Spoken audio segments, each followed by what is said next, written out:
বন্ধুরা মোটর লাইনটা কমপ্লিট হয়েছে, জেলা মোটর লাইনটা করা হয়েছে।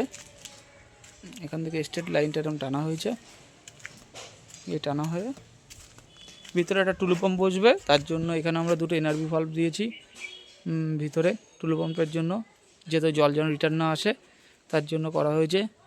এই লাইনটা স্ট্রেটে গিয়ে এরকম সোজা গেছে, এই স্ট্রেটে গেছে, স্ট্রেট গিয়ে ডাইরেক্ট উপরে উঠেছে। যেহেতু উপরে ভাড়া বাঁধা আছে, পাশ দিয়ে 4 ইঞ্চি লাইন নামবে, সেটাও আপনাকে ভিডিওর মাধ্যমে দেখাবো কীভাবে করেছি। আর লাইনটা পুরো স্ট্রেট নিয়েছি আমরা যে 1 ইঞ্চি জলের ডেলিভারি লাইন নামবে সেই লাইনটাও টেনেছি আমরা। জলের ডেলিভারি লাইনটা টেনে ওখানে আমরা লাইনটা এখানে একটা ওখানে ওভারফ্লো লাইন মোটর ডেলিভারি লাইনের সঙ্গে একটা আমরা পাস ওভার বানিয়েছি। পাস ওভার বানিয়ে ভাঁজ দিয়ে সোজা লাইনটা নিয়ে গেছি। সোজা লাইনটা নিয়ে গিয়ে এখানে দুটো হাফ বেন মেরে লাইনটা এরকম স্ট্রেট নিয়ে গিয়ে এখানে কানেকশন করেছি 1/3 মেরে। আর ওখানে আমরা পয়েন্ট টি আর এলবো মেরে ছেড়ে রেখে দিয়েছি। উপর থেকে ডেলিভারিটা লাইন নামবে, এটা পরবর্তী ভিডিওতে আপনাদের দেখিয়ে দেবো। এর আগের আমার ভিডিওতে এনআরভি ভাল্ব কী কাজে লাগে সেটা আপনাদের দেখিয়েছিলাম। এনআরভি ভাল্বটা কী সেটা আপনাদের বিস্তারিতভাবে বুঝিয়েছি। এর লিঙ্ক দেওয়া আছে, আপনারা এনআরভি ভাল্ব সম্বন্ধে অবশ্যই বুঝে নেবেন।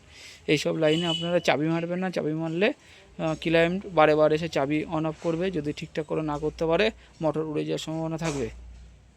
আর আমি এই লাইনটা খাড়া লাইনও ভার্টিক্যাল চেক বল দিতে পারতাম। আর চেক বলে অনেক সময় স্প্রিংয়ে প্রবলেম হয়, জল ছেড়ে দেয়। জল ছেড়ে দিলে সেই জলটা ব্যাক করে মোটরে জল চলে যাবে, জল আর উপরে উঠবে না। এই কারণে আমরা ভার্টিক্যাল চেক ভাল্ব লাগাইনি, আমরা শোনো লাইনে ব্যবহার করেছি হরিজন্টাল ভাল্বটা।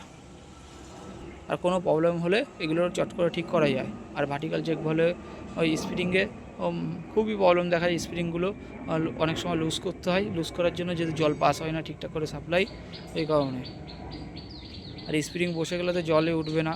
আর স্প্রিং মেন তো ওটাই ভার্টিক্যাল চেক ওই স্প্রিংটা থাকে। স্প্রিংটা আবার কেটে যদি দিন জল লিকেজ করবে, জলের ফোর্স বাড়বে না।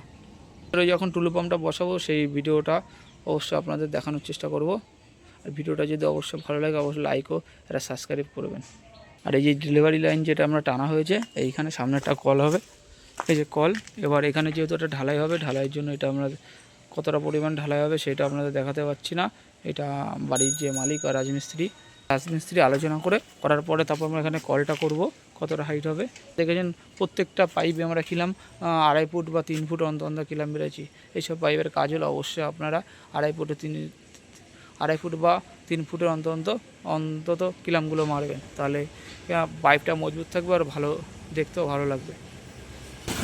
আর ডেলিভারি লাইনটা আমাদের এই যে মোটরটা, এখানে একটা শাটার আছে। এই শাটারের জন্য এখানে 10 ফুটে কলম পাইপ দেওয়া আছে। এই কলম পাইপটার জন্য খুব প্রবলেম হচ্ছে।